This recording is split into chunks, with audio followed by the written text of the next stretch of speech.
Well, good evening. This is Victoria Burse. I'm with the ARC International out of Riverdale, Georgia.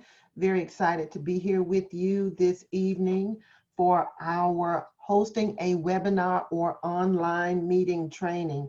We did a similar training about a week ago, a free training actually, just to kind of get people broke in, if you will, and introduced to hosting online meetings and webinars. We talked a little bit about some etiquette, things like that. But tonight we're going to go a little bit further and really let you go in and see how you set up an online meeting or how you set up a webinar. The tool that we're going to use is Zoom. As part of the ARC International Ministries, we have a training center, and one of the areas that we train around is entrepreneurial education. And this class that's being offered on tonight is part of our entrepreneurial education series. So again, we're glad to have you. We're going to do a few things today. We're going to review what I have found to be some frequently asked questions about hosting online meetings and webinars. Then we're going to actually go through the process of how you schedule a meeting and then how you schedule a webinar. When we do that, I'm actually going to share out my screen and I will allow you to kind of look in to my account so that you can see some of the different options are available. Now, I need to do that for this training for two reasons. One, because you are each now a part of a webinar. And as a part of that webinar, your ability to see certain things and react in certain ways has been locked down and is under the control of me as the host. And we'll discuss that on some on tonight, because that's one of the really important things that you'll want to familiarize yourself with. What that means is, as I talk about certain features on tonight, you may or may not be able to see them on your screen simply because you are in as an attendee. The other thing to keep in mind is that Zoom has various packages with various features. You were able to join this meeting using a Zoom account if you have one. If you don't have a Zoom account, you were still able to go through the browser and actually join this meeting. So what that means is, again, your experience, your environment, what you see on screen, some of your controls and tools are going to vary based on the particular Zoom account you have and that level of licensing, and whether or not you're even logged into your Zoom account. You may have just come in via a browser into the class. That hasn't always been a feature of Zoom, but has just recently been added to their tools. Zoom has actually a ton of different features, add-ons, account levels, and as we actually go into that portion, we will talk about what some of those are, and I'll talk a little bit about maybe how you'll decide what's going to be best for you. I'm going to start, however, with talking about some of those frequently asked questions and just some things that I have found that people would like a little bit more information on when it comes to hosting an online meeting. When we talk about etiquette in general, you know, it's when you're in certain situations and environment, it's how you carry yourself. And it's the same when we're talking about online meetings and webinars. That same etiquette that's important across the corporate boardroom table is important when you're having an online meeting or webinar. And some of the things that we think would perhaps be second nature, some may even say common sense, are some of the things that we kind of forget when we're using a tool like Zoom or Blue Jeans or WebEx, whatever your tool of choice is, to hold an online meeting. So I have found it's important to remind people of this, whether they are the ones hosting the meeting or if you're the one attending the meeting. And I will tell you, as a host, it's always good to kind of set the environment. You know, even now when we host a class on site at the ARC, one of the first things that we talk to people about are put your cell phones on vibrate or turn your cell phones off. So when we talk about an online meeting, one of the things that we first tell our guests is please mute your phone. Typically, when people connect in over phones or over laptops to meetings and webinars such as this, they are multitasking at some point in that meeting, which means there's a great possibility of background noise, be it just other people in the home, be it children, be it them themselves, perhaps a phone ringing if they're actually on their laptop versus their telephone. So bottom line is mute is king. It's important for the individuals to understand they need to mute on their own devices. But as the host, you have the ability to activate the settings within whatever tool you're using so that you can control being able to mute and unmute those that you have online with you that are participating in your meeting or in your webinar. Setting these tools up so that you have a meeting that is, I won't say flawless, because I don't know if I've seen a flawless one just yet, because we're talking about technology and humans, and we all have some points of failure. But getting the most out of your meeting, especially when it comes to controlling background noise, things of that nature, all of that is a part of your settings. Excuse me, and setting up things in your meeting even before you begin.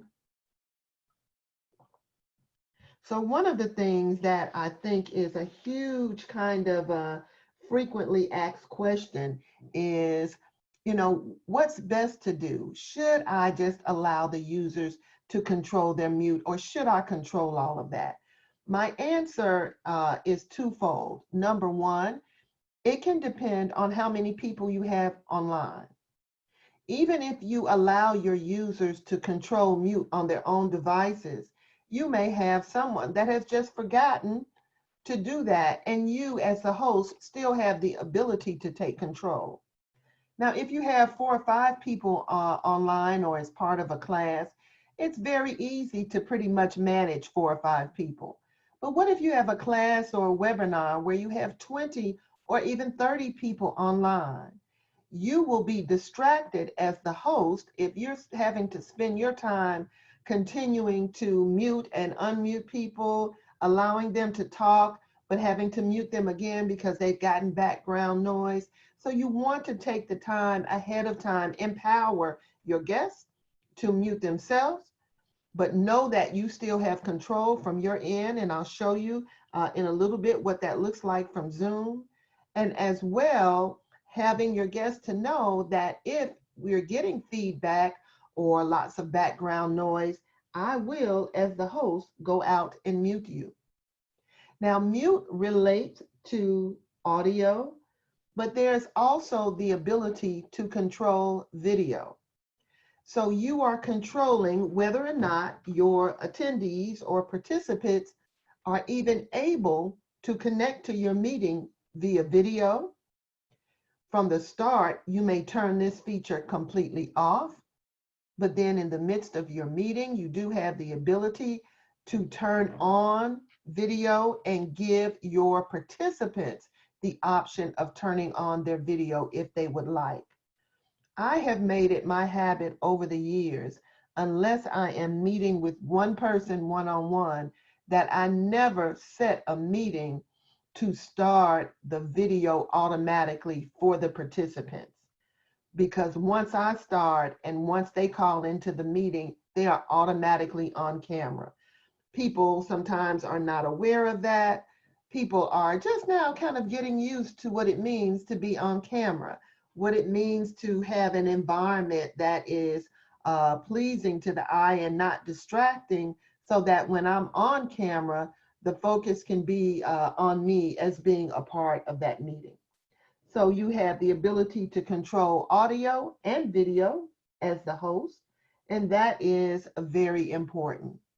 A few other things that you see on screen, a reminder to be polite and courteous to people that you're meeting with. Sometimes you have multiple people speaking, and so you're being careful not to interrupt the person that's speaking. I will mention that oftentimes with audio, there is a lag. And what that means is I may say a sentence and you may hear it 2 or 3 seconds behind when I actually said it. If you're going to use your tool to actually live stream to another platform like Facebook Live or YouTube Live, that lag can be up to 10 seconds, and that is a lag of audio and video.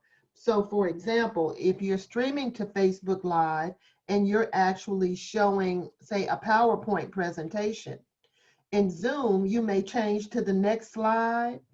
It will be about 7, sometimes 10 seconds before that slide actually changes in the social media environment. And I like to share that with people because often when we use a tool like Zoom to then live stream through Facebook Live or YouTube Live, we often have another device near us and we're trying to look at Zoom and we're trying to look at our Facebook or whatever the live feed is on the other tool. It can be distracting and you can become confused, especially if you don't realize that built into the way this works is that there is often a lag between the actual display time. So just a little something to keep your eye on there. The other is making eye contact with the camera and with other participants that you're speaking with. Now on tonight, I don't have any other panelists. I do have another device connected as a panelist because I'm going to be using it so that you can really see behind the scenes on my account.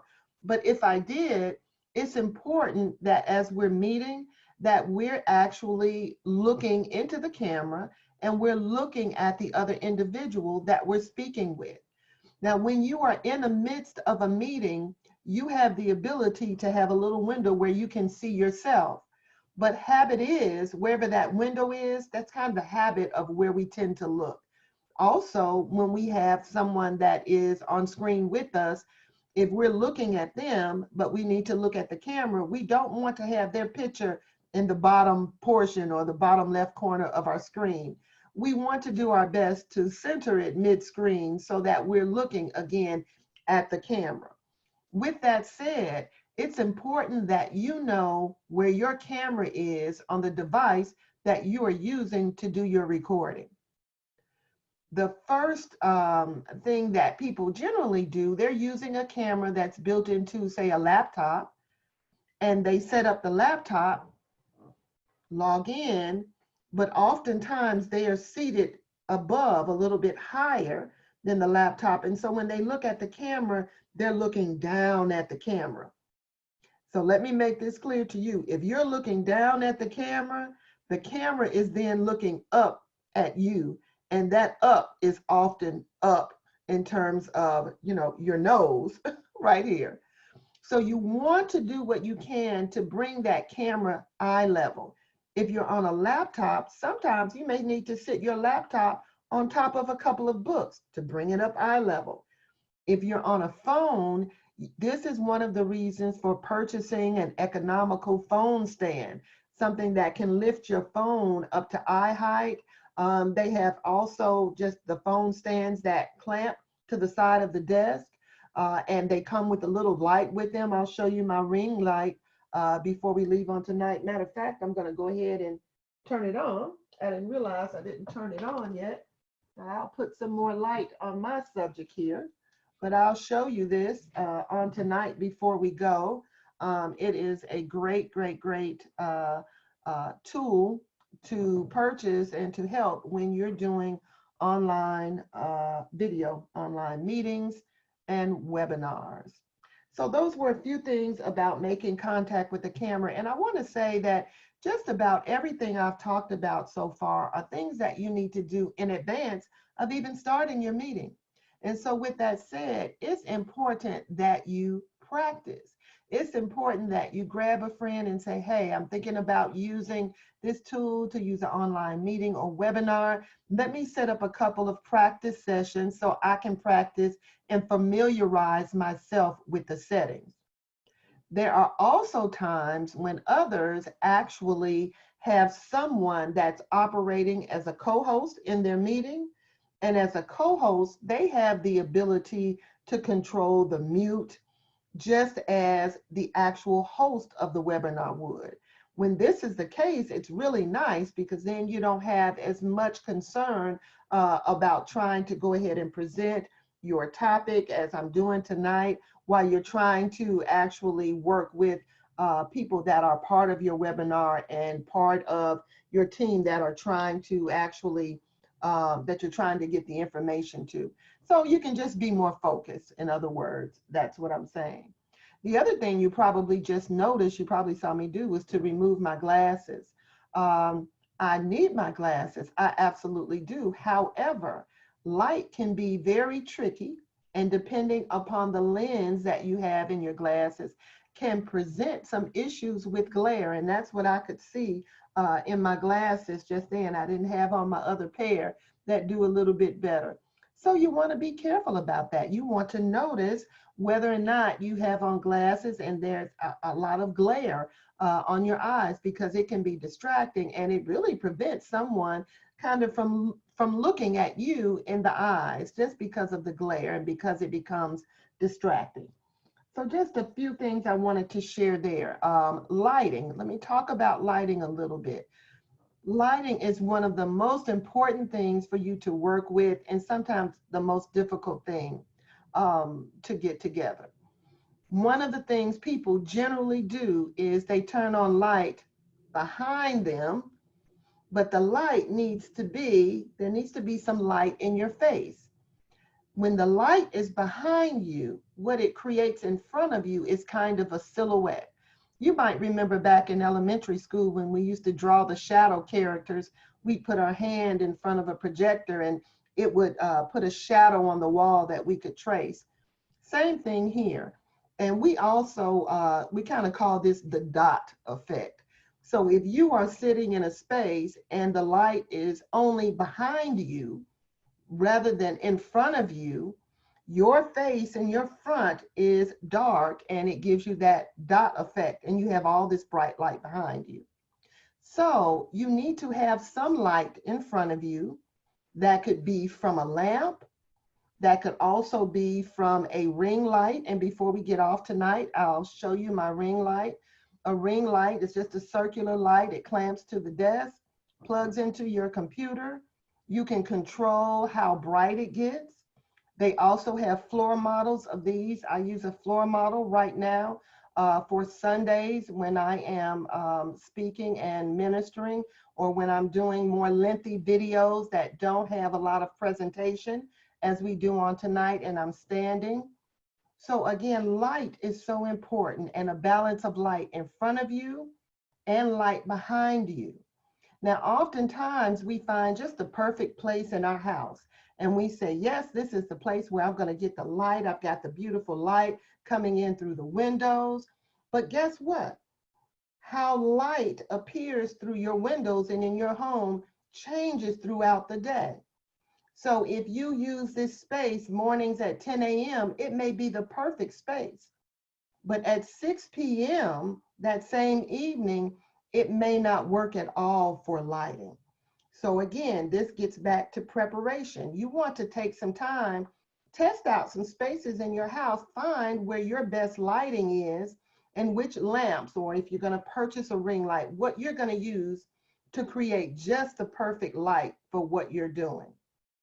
Also, you know, the cameras that we have on our phones and on our iPads and tablets today are amazing. They are amazing, and they often give a clearer picture, reflect light better than the camera on our laptop ever would. Personally, for my camera, I use a Logitech camera. I use a Logitech wide angle camera. So this is external to my laptop or my phone or whatever I'm recording on. I chose this camera because it actually allows the wide angle. And right now, if you're looking at me into my meeting space, you notice you kind of see me here, but you can also see into the room in the office. Now, generally on this kind of webinar, I would not give that kind of view. But I use this camera when I'm actually recording in larger spaces, even in our classroom. And it allows me to give a whole view of the classroom. And it also has a built-in microphone. It has a more expensive lens than is built into a laptop computer. And it just does a better job. This particular camera made by Logitech, you'll spend about $70 or $80. Logitech is just a good brand. And so if you're in the market for a camera, I highly recommend Logitech as a brand, and look for their lines that start around $70 or $80. That's going to get you kind of right in the ballpark. So that's what I wanted to share about lighting, making sure that you were clear on those things. And those are some of the most frequently asked questions. I've got a few other things that actually appear in some of our listing here, but what I've taken time to go over are those questions I get all the time. Here are just a few more tips, having people introduce themselves. And that's the testing you also heard us do before the class began, making sure that you could hear me and that I could hear you, that you could see the screen and the presentation that I had for you today. All of that is very important as you prepare to actually work and host an online meeting or webinar. We already talked about muting microphones, and even if you have an external microphone, I'm not using one today, but I also have a Yeti USB mic, which is an excellent brand. They'll run you about $100 if you're doing any kind of podcasting or ongoing just recording. I use this for my job as well, my daytime job when I'm recording training videos. So great tool to use. If you're using that microphone and you need to move it, make sure you mute it before you move it, because all of that creates background noise, things like that. That can just be a little bit distracting. We've talked about delay on audio, and then the importance of limiting side conversations. This also means if you're working from home, that when you prepare to record, you might have one or two places that you record. You know, you want to make sure that you're letting others in the home know that you're recording, and make sure that you are not blocking normally traveled areas. The other thing that I had to do while recording in my home is there is a speaker system built into my home, and I really never paid attention to it, but my doorbell actually comes through this speaker system. And there are speakers in several of the rooms. And so when I first began recording, the UPS would come to the door and they would ring the doorbell and they would get me every time, and I had to start again. So one of the things I had to do was I had to disable that because I record from home a lot. Here's another thing. In my security system in the home, there are door chimes. So when someone opens and closes a door, guess what? You get a door chime. That door chime can be heard throughout the home. So when I'm recording, I need to disable that on my security system as well, so that it doesn't interrupt my recording. So several things you want to think about when it comes to actually recording and hosting and running online meetings. So we're about to get ready to move over into the Zoom session. As I move to the Zoom session, I am just briefly going to switch and begin sharing from another of my platforms. I'm going to pause our recording just a moment in order to make that change. And then I will also go ahead and take any questions that you might have on anything we've talked about so far. So give us just a moment here. All right, thank you all for being a part. Again, we're going into the second portion of our class, And I'm going to share my screen because I want you all to be able to take a good look at the inside workings of Zoom. So give me just a moment and we're going to do that.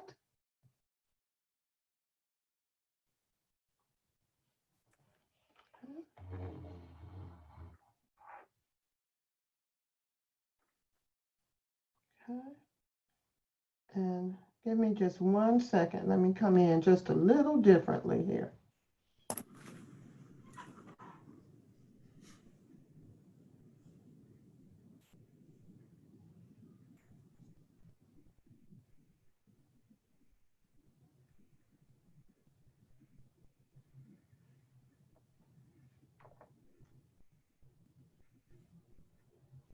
Okay, there we go. So what you're seeing on screen right now is the inside of my Zoom account. I've gone and actually logged in to my Zoom account. I do want to show you a couple of things about their packages.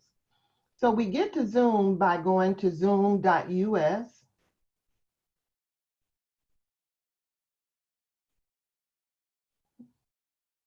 And I'm just going to click on plans and pricing. So as we shared, Zoom does have a basic plan where you can host up to 100 participants, unlimited one-to-one meetings. And there you see that 40-minute limit on group meetings, but you want to go into that and read because they have made some changes on that because of the recent situation with online learning, and they want to try and support, basically is what they're doing. They want to try and support the community. Also, they have a next level plan, which is the $14.99 plan.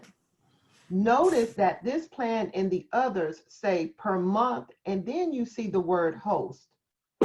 So this plan is per month and also per host. Right now, I'm hosting a meeting.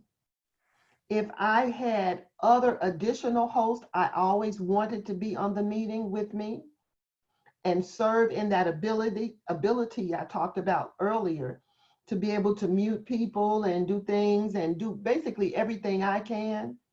There is an additional charge for them. It's $14.99 per host. This particular package that's at $14.99 gives you all of the basic features. It includes 100 participants. Your meeting duration now, instead of 40 minutes, is actually 24 hours. You have some additional administrative features that are allowed. But what you also have with this $14.99 plan are some optional add-ons. And I'm showing this because this is the recent change that I've made in my plan. I've used successfully the $14.99 plan for many years in order to host my classes, one-on-one meetings. It's worked well.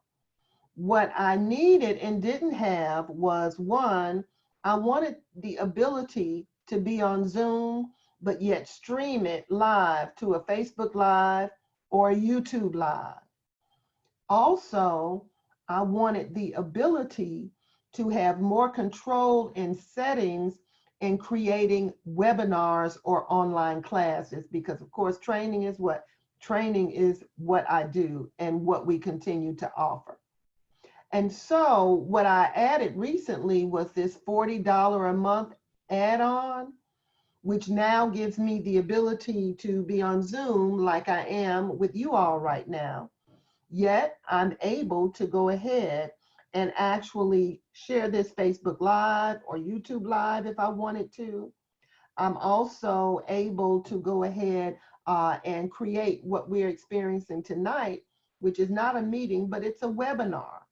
And one of the things that you'll see in a moment is just kind of what this looks like on screen, what it looks like behind the scenes, what the settings look like. And it's quite different from just setting up a meeting. So you want to think about how you're going to use this tool. There are many more packages. You just, again, want to consider what your need is going to be. As far as I'm aware, you might choose a package, but then you decide you don't need all those features and you can downgrade your package. I'm pretty sure that they allow you to do that. And sometimes that's the case.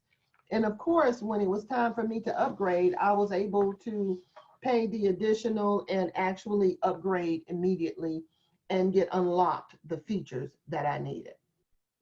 So just keep in mind, you want to think about, what features you are going to need, how you're going to use them, and then you want to buy accordingly. Okay. Just a reminder, as we go into this segment, I am disabling audio for all of my guests, and you will need to ask questions using chat if you have any questions. Okay. And I'm monitoring that.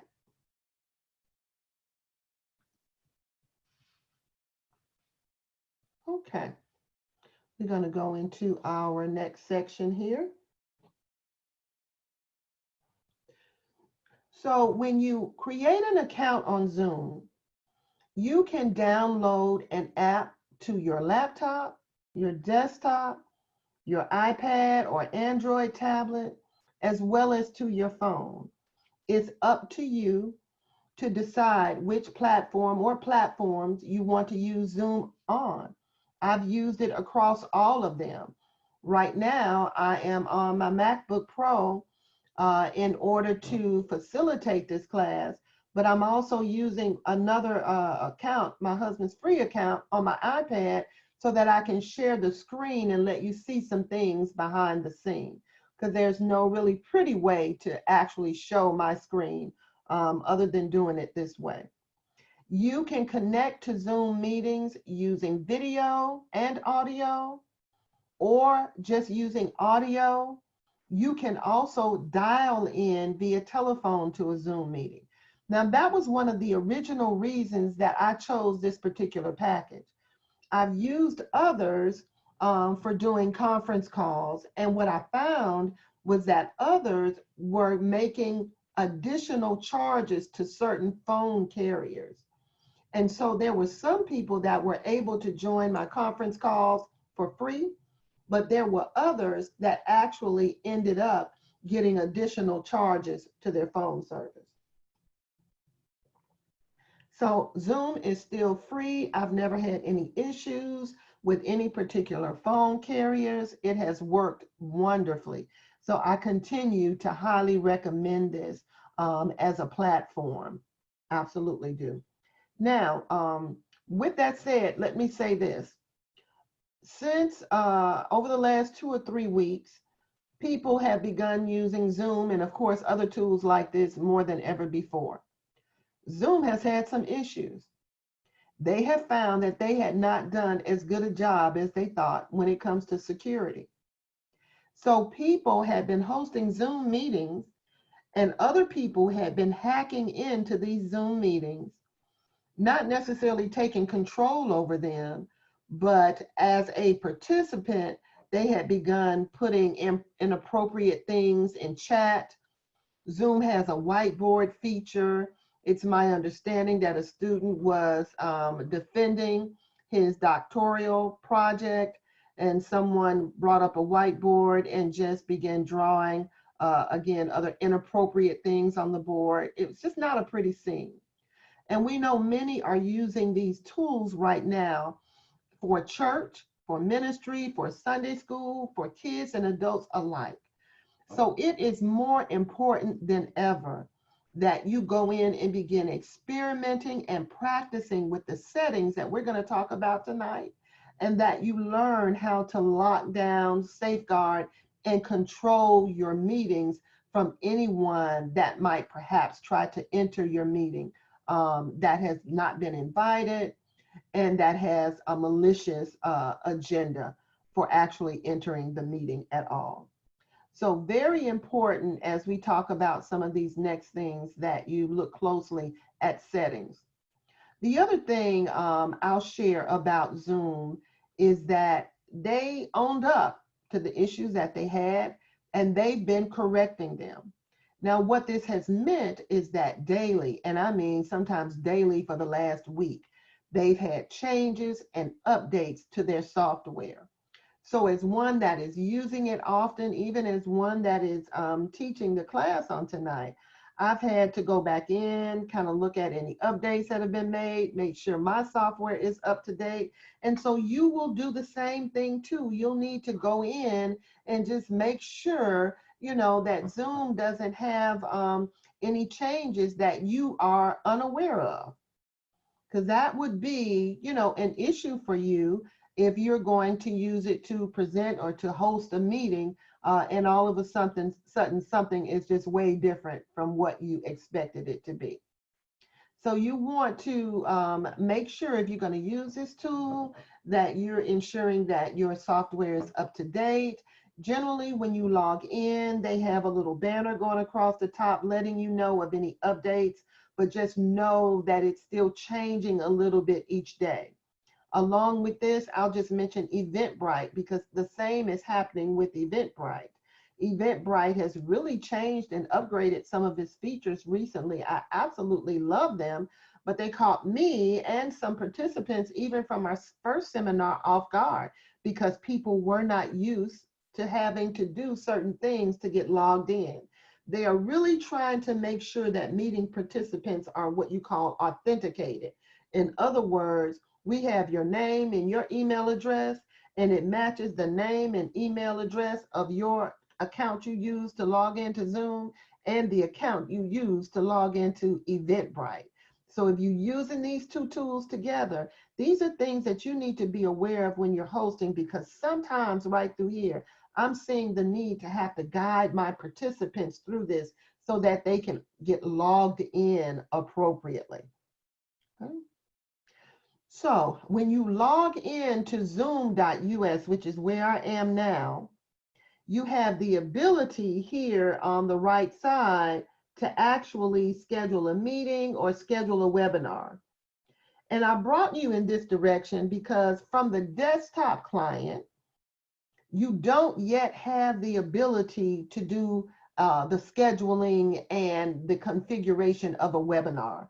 I think that's probably going to come, but right now, if what you're doing is a webinar, you need to come to zoom.us and do it from the browser client. A meeting, you can do so actually from your desktop client. There is a default meeting that Zoom creates for you that you can just push a button and click and start that meeting, and you can invite people to that meeting in an impromptu fashion, or you can schedule a meeting ahead of time. That's the process that I'm going to take you through on this evening. So here you can see on the left that I have meetings highlighted, and there is an option across the top where I can see upcoming meetings. That means anything that I have scheduled, and you can see I have a few things scheduled there. I can also click and look at previous meetings that I had, if I've had any previous meetings, and I have. And I'm not going to go into personal meeting rooms on tonight. That's kind of a whole nother class and setting, and we don't have time to go through that tonight. So I want to stay focused on our meetings and webinars. But just know you have this menu across the top where you can look at upcoming as well as previous meetings. And then you have the button that says schedule a new meeting. And that's what we're going to do. So when you first schedule a meeting, you're going to do the basics here. You're going to give that meeting a title.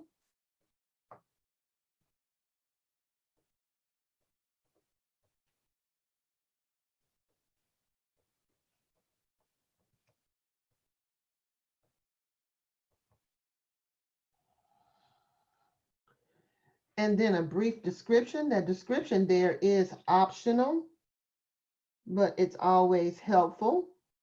Especially if you're testing, you always want to utilize the word test in what you're doing. So that's what I'm going to do here.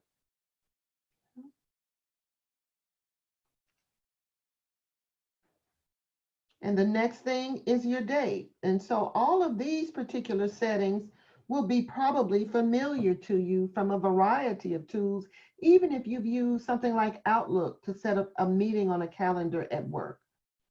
So you choose your date. You actually can choose your time.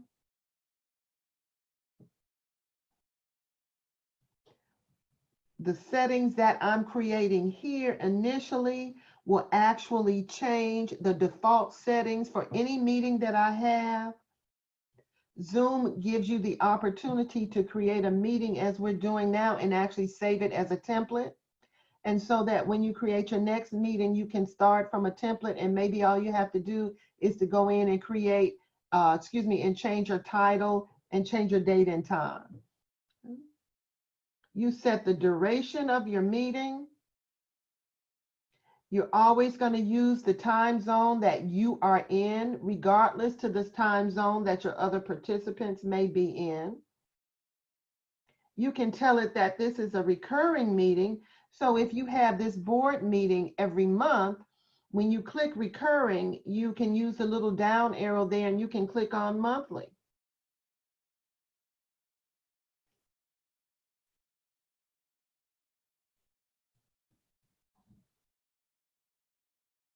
Okay. And that's going to repeat every 1 month. You can tell it what day of the month it's going to occur, if it's every month on the 16th, or if it's always the first Sunday of the month. You see the options there. And then you have the ability to actually set what's called the end date. So you want this set so that this meeting occurs once a month for the next 12 months. You could change this to the number 12. So what am I doing by doing that? In one move, I'm setting up a year's worth of meetings, and the users will be able to use the same information to join. Let's see, I've got a question on, and give me a moment. I'm going to jump over and get your question. Hold on just a second.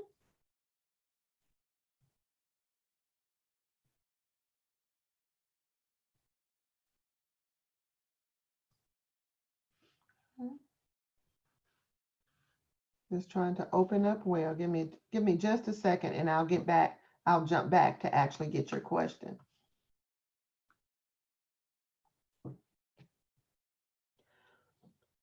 Zoom now has a feature called registration.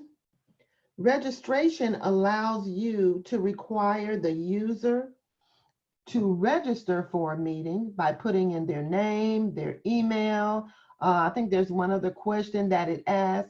It doesn't incorporate having people pay, things of that nature. This is a great option if you're doing a free meeting, but you want people to register to come in because you want to keep up with a list of people that are actually a part of the meeting. And so that you're sure that you have only people that were registered entering your meeting.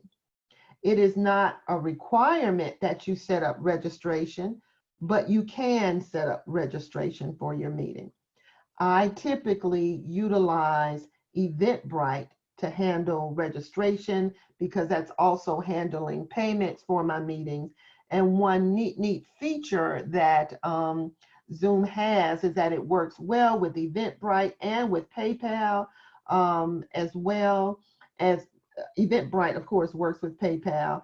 And you're able to actually register for a meeting. And this is what you all did: registered, paid the registration fee, and then when you click to go back into your ticket, you were able to pick up the link that you actually need to get into the meeting. So this is a great security feature, and Eventbrite allows you to actually set up that feature. You can require a meeting password. This is a good security feature. When you do, and it sends out the participant the invitation to the meeting, the password is included there. They also have a new feature which will actually embed the password in the video link so that people that are coming in by video don't have to type the password separately.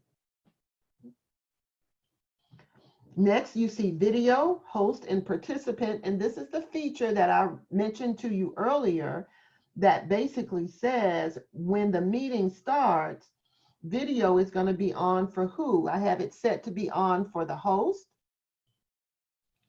but I have it set to be off for participants. Once the meeting begins, as the host, I can control then whether or not a participant is going to be allowed to actually display video if they choose to. Audio, allowing people to come in both by computer audio and telephone. So computer audio, kind of think of that as calling over Wi-Fi, but people can also just dial in over a telephone and not be in the Zoom client. If you use the Zoom client on your telephone, you can see both audio and video. You can hear audio and see video. If you dial in over the telephone, of course, that is only an audio connection. Some other meeting options: enable join before host, mute participants upon entry, enable waiting room, only authenticated users can join, record the meeting automatically. Enable join before host allows participants to join the meeting without you or before you join. If your audio is turned on, then sometimes participants will join. If this is a small group where people know each other, they will begin to talk or chat. Mute participants upon entry means as soon as a participant enters the meeting, they will all go to mute. As you give permission to, participants will then have an option to unmute their microphone within the meeting. Enable waiting room allows the host to control when participants join the meeting by placing them in a waiting room. By default, the waiting room takes precedence and does not allow the join before host functionality, even if that's checked. So that means the meeting will start, they'll go into this waiting room, and then at some point, you'll actually move them from the waiting room into the meeting. You can, with certain packages, have various waiting rooms that you have individuals in. And this, again, can be used as your ability to kind of control video, other audio, and just how the meeting actually begins. Only authenticated users can join restricts access to the meeting so that a person has to be signed in to join. Signed into what? Signed into a Zoom account. So you'll use this feature to require anybody that comes into your Zoom meeting to already have a registered Zoom account. This is a security feature.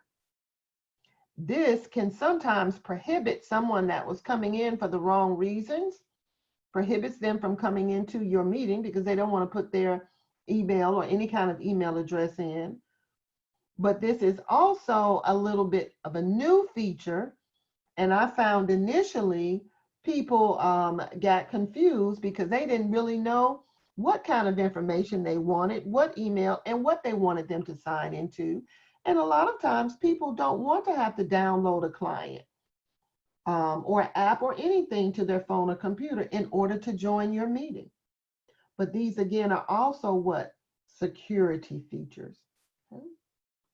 Alternative host option allows you to schedule meetings, and you can designate another pro user, meaning someone else that's on your same account. So instead of paying that $14.99 per month, you've got 2 users on your account. So now you're at $30 per month. It's going to give this person the right to come in and start meetings and webinars if I'm unable to. Sometimes they're just doing things on your behalf, especially when it comes to webinars and creating webinars and sending out invites as if they are you. So that's that alternative host feature. So from here, what you're doing is you're selecting all of these settings, and then you click Save.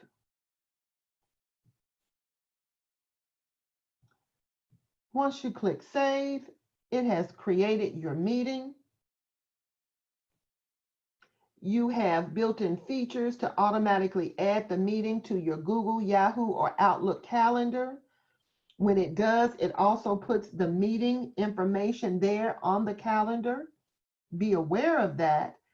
If you have a calendar that's open to the public, if the meeting information is there, it will mean that individual can actually go out and take a look at your meeting. Okay. I see we have one more question. I'm going to pause in just a second and take all questions. Notice that your meeting has a meeting ID, a password. Here you see invite attendees. That URL is the URL that's needed to join the Zoom meeting. You can copy the invitation from there by clicking on that little link. And it just shows you the other settings that you have turned on in this meeting. You can also save this as a template. This might be the default meeting setup that you always use. And then if it was time, you could actually go in and start this meeting. So I'm going to pause just for a moment, and I'm going to come out and grab my questions. Thank you. So David, you asked a question. Okay, yeah, we handled your 40-minute lift questions. Okay, so Pam is asking, what's the difference between a meeting and a webinar? Typically, Pam, a webinar is what you're experiencing today. So you have one person talking, one person teaching, and the others as participants are actually listening in. They may be at some point answering questions vocally, or they may even be promoted. An attendee can be promoted to a participant or a panelist even, and then be presenting as well. Versus, again, a meeting where you may have 6 or 7 or 8 people on simultaneously, everybody speaking, you're going back and forth, that kind of interaction. Pam asked, if you have enable join before host, wouldn't we need to have the enable waiting room checked as well? You do not. When you enable join before host, you actually, your participants or your attendees come into the meeting. So if you have your meetings automatically record once they're started, then you would actually potentially be recording. But the waiting room is just a separate feature that keeps them in a separate space that is not in the actual live meeting. Any other questions around meetings? Anything else? Any other questions around meetings? All right, I'm going to share my screen again, and then we are going to go ahead and actually take a look at webinar settings, which are a little different. And then I'm going to open up for full Q&A, and we'll be done for the evening. All right, so I'm going to go in to share my account here. Give me just a moment.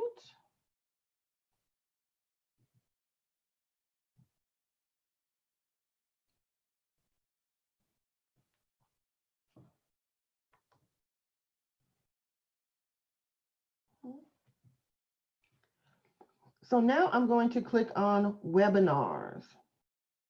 Okay. Now, before I talk a lot about the webinar, I want you to actually notice that there are other items here on the left. There are recordings, there's a general settings tab, there's user management, room management, account management, advanced. You will want to take the time to go through all these different settings as you're preparing to actually host a meeting using Zoom. Different things are available to you based on the particular type of account that you have. So you will want to actually be sure you have taken the time to poke around. Remember, you want to practice to make sure that you are actually utilizing the particular settings that are going to work best. based on the type of event that you are hosting. Recordings. Zoom has a built-in feature that allows you to record either to your desktop computer that you're hosting the meeting from, or it will record and store it in a Zoom cloud. And then after your meeting or webinar is done, it actually processes that recording, the audio and the video. It then sends you an email, and you are able to view, share, or download that audio and video files. I highly suggest you use their cloud feature. By default, they give you, it may be 100 gigabyte of storage by default, which when you're doing video really is not a lot. But what you're able to do is to allow them to do the processing. If you try to process on your desktop or laptop, it's going to take an extremely long time generally, especially if you've done an hour or two meeting. It's going to use up a lot of space. So what I generally do is I will allow them to process on the cloud.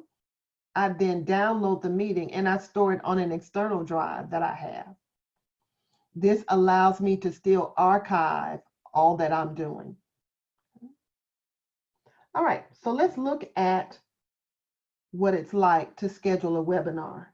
I'm going to click on schedule a webinar.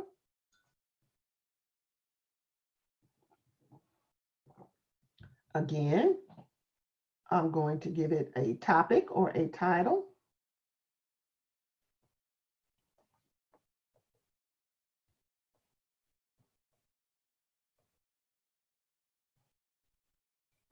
Some type of description. It has the ability, again, to use the template, and this works the same as it does with the meeting. Once you create a webinar, you can save it as a template, and that is doing what? That's setting your settings. You might have your default settings that you don't want to go through and have to click through each time. You got it set just like you want it. I've created a template from a meeting that I had previously, so that's why you see that option with the drop down. If I want to use that template, I could. If not, I don't have to. I can just continue forward with creating my webinar. Same information here, date and time. Is this recurring? Is registration required? You've got a password on there. You've got your video settings. All this should be familiar to you. Few other things down here I think that are a little bit different with the webinar. Q&A, which is what you all are involved with now, this allows your participants or attendees, excuse me, is what they're called in a webinar, allows them to actually raise their hand and ask a question. The question can be answered verbally or it can be typed in. You will see, I think in just a few moments, you actually have the option of actually recording all the questions that come in through chat. So you can save that with the video that you actually have, so that you have that archived as well. Enable practice session is a really, really, really nice feature that allows you, as you're creating a webinar, you check this to start the webinar in a practice mode instead of a live broadcast mode. And this is what you want to use when you're going to go out and begin practicing utilizing a webinar that you've just created. So you might set your webinar up for your monthly Zoom training, but when you enable practice session, you'll be able to start that same webinar, even though it's not the real live mode, but you'll be able to start it and play around with some of the features. And that's exactly what you want to do. The others should be familiar. Only authenticated users can join, and record the webinar automatically. And you also see alternative hosts there. We talked about that earlier. So let me click on schedule here, and we're going to see a few things that are a little different. All right, so we're reviewing our settings, our webinar options. But let's look at this section here at the bottom that begins with the word invitations. Invitations is actually where we're going to go to send out invitations to panelists, other attendees, and then sometimes we talk about approval in terms of registration. So let me go through all three of these. When you are hosting a webinar, you have attendees and you have panelists. Panelists are the other individuals that are presenting with you. Attendees are those that are attending and generally just listening in and may have reduced ability to talk, to show video, things of that nature. Each of you all are attendees on tonight. An invitation is used for both panelists and attendees, but it's two different invitations. So if you are inviting someone to be a panelist on your webinar, you would actually click on invite panelists and then actually send them a special link to log in. So I just clicked edit at the end of that invite panelist option. And here I'm able to go in and I'm able to type in the name and the email address for each panelist that I can add on. By default, the first level of the add-on, I think allows up to 10 panelists. I believe that's the number. But as you have different packages, maybe you've got some of the larger Zoom packages or type of accounts, it will also increase the amount of panelists that you can have per webinar. So you're simply going to enter someone's name, and I'll just use Pam because she's here. And her address, I can't remember it, but it's something like this. And I'm just going to enter this for a test. Say, for example, this is Pam's email. Once I put names and emails here and I hit save, this actually will send the invitation to all of the newly added panelists immediately. So this again is how you send an invitation to those that are going to be panelists with you. Right here where it says invite panelists, you click edit and it lets you add the panelists. Invite attendees, know that with the account I have, I can have up to 100 attendees. I can copy the invitation and put it in a personal email from me. I can actually get the invitation emailed to me. I can also see from here the link that's needed for this webinar. Now it is this link that I copied and put in Eventbrite so that after you registered, when you went back to click on your tickets, it then presented you with this link and said, here's the link that you're going to actually use to go ahead and log in to this class. When you require registration, you have the option of saying whether or not you as the host want to approve every registration that comes through. That is what this approval and no registration require option is for at the bottom of the screen. Okay.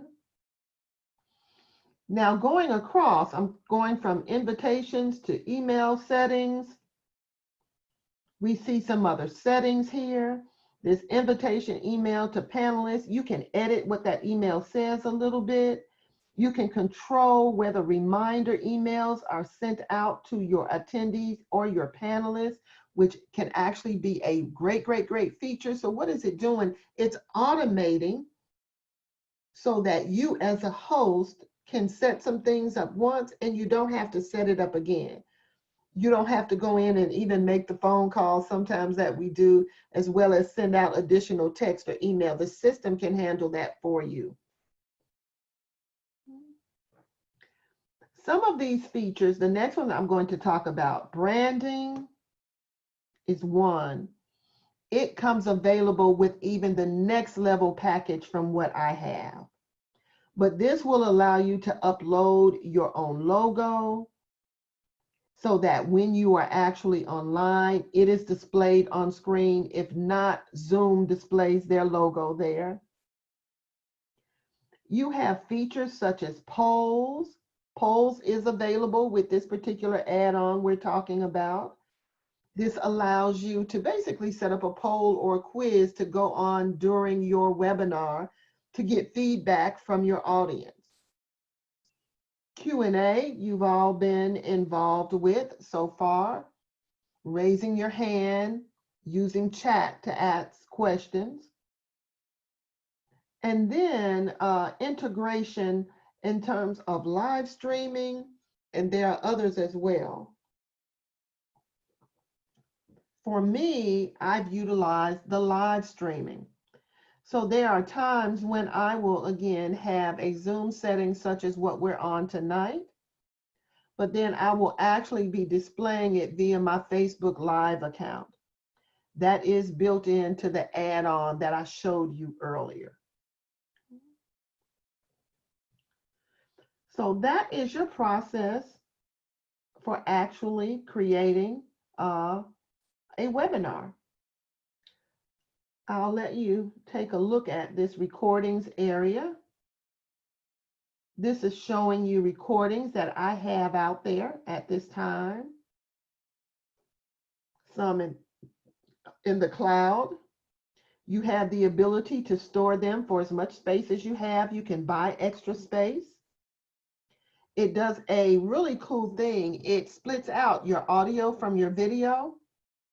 So you can actually share out to someone your full meeting, audio and video. Or if you just wanted to send someone the audio of your meeting, you could just send the audio as well. That's why with each of these, you always see it says 2 files.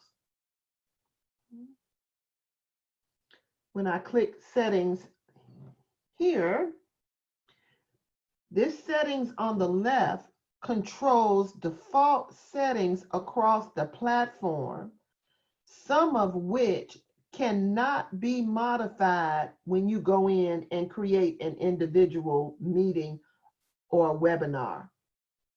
If you have a default set here and you go into a webinar and try and change it, it will say something like admin has set. You have to go and unlock it. And that means you have to go into settings and change that particular feature.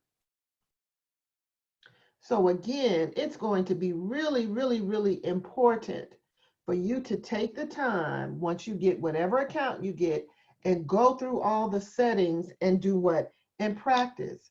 Get someone to work with you to practice. I'm going to go ahead and stop this screen share for now. And I'm going to switch back over to my other view. I am going to unmute each of you as attendees right now.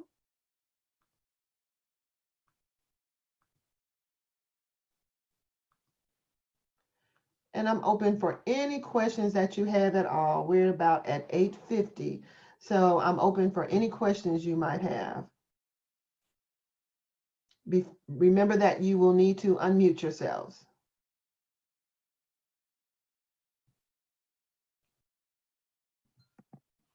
No questions. Is the webinar password automatically assigned? You have a choice whether you will require a password or not. And that is in your settings. Okay. But is that something that you would suggest, you know, in order to be certain that those who are supposed to be there are the only ones that are there? Yes, I have been using this feature since I heard what happened with Zoom, that other security features were not as robust as they needed to be. So I would highly suggest that.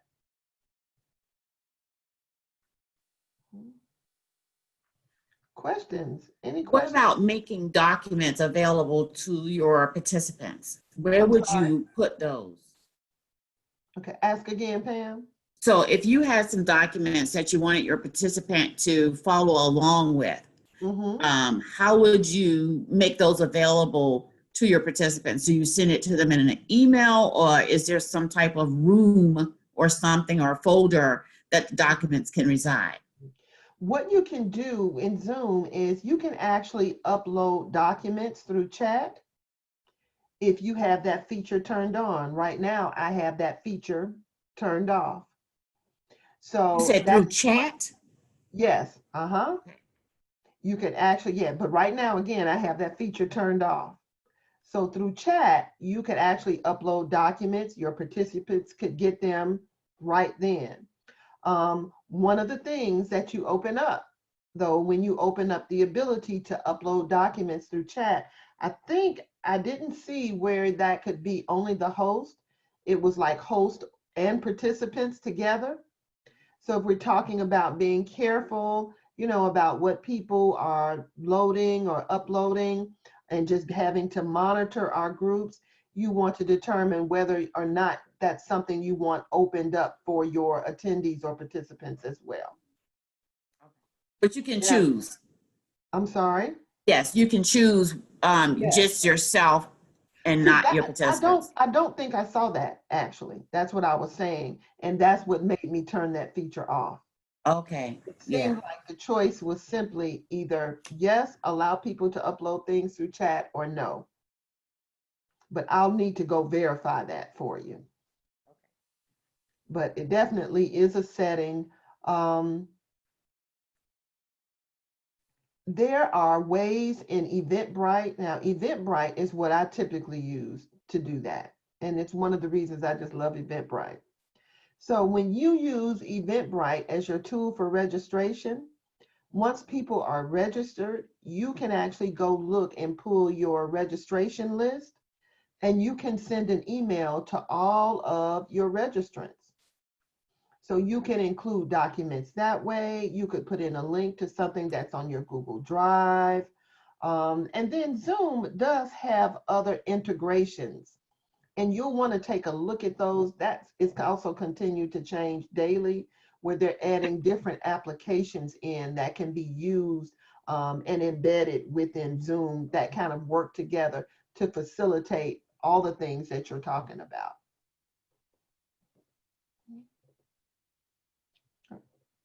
Questions? Any other questions? Tell me a little bit about what you're planning to do with the tool. Let me do this. I'm going to go ahead and stop this recording. And let me just say officially thank you for joining us for this class. We'll go ahead and pause here, and just hoping that this has been beneficial to you, and I will remain online to take any additional questions that you might have.